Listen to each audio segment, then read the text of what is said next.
کشمیر میں آج تک آپ لوگوں نے ایسی کہانی کبھی نہیں سنی ہوگی. بس دراز آبس بس پانے رنان شنان پانے رنان شنان مہربانی کرتے یہ کدو. السلام علیکم دوستو، مجھے امید ہے آپ سب ٹھیک ہوں گے، اچھے سے ہوں گے. دوستو اس ویڈیو میں ہم بات کرنے والے ہیں ایک ایسی کہانی کے بارے میں، جب آپ اس کہانی کو سنو گے آپ لوگ حیران ہو جاؤ گے. مہربانی کر کے اس ویڈیو کو زیادہ سے زیادہ شیئر کرنا اور اس ویڈیو کو اینڈ تک ضرور دیکھنا، آپ کو سب کچھ سمجھ میں آئے گا کیا دوست بھی ایسا کر سکتا ہے. دوستو ایک دوست نے اپنے ہی دوست کی بیوی کے ساتھ ایسی حرکت کی ہے، جب آپ اس ویڈیو کو دیکھو گے آپ لوگ حیران ہو جاؤ گے. چلو دوستو آپ بھی اس ویڈیو میں دیکھ سکتے ہو آخر اس نے کیا کیا ہے اس کے ساتھ. بٹ اس سے پہلے آپ سبھی سے میری ایک چھوٹی سی ریکویسٹ ہے، اگر کوئی فیس بک پیج پہ دیکھتا ہے تو پیج کو فالو ضرور کرنا، اگر یوٹیوب چینل پہ دیکھتا ہے تو یوٹیوب چینل کو سبسکرائب کرنا نہ بھولنا. چلو دوستو پہلے ہم اس ویڈیو کو دیکھتے ہیں، اس کے بعد ہم بات کرتے ہیں.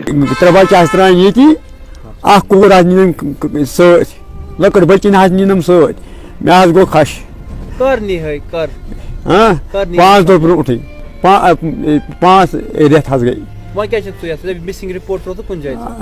نا کہین مس رپور مے ترومت مس رپور ترومت کُنہِ تھانس من تمن کور کاروٲیی کہین.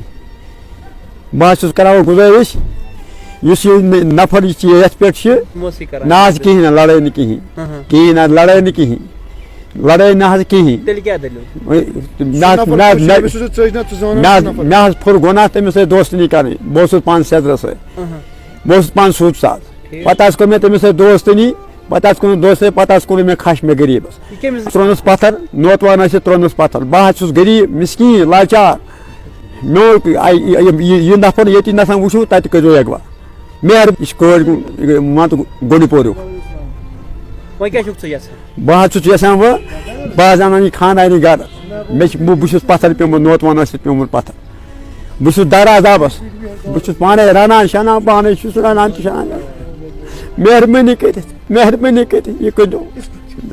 دوستو آپ نے اس ویڈیو کو دیکھا ہے، مہربانی کر کے اس ویڈیو کو زیادہ سے زیادہ شیئر کرنا. چلو دوستو میرا آج کا ویڈیو اتنا ہی، ملتے ہیں کسی اگلے ویڈیو میں، تب تک کے لیے اپنا خیال رکھنا اور اپنے بھائی کو دعاؤں میں یاد رکھنا. باقی السلام علیکم.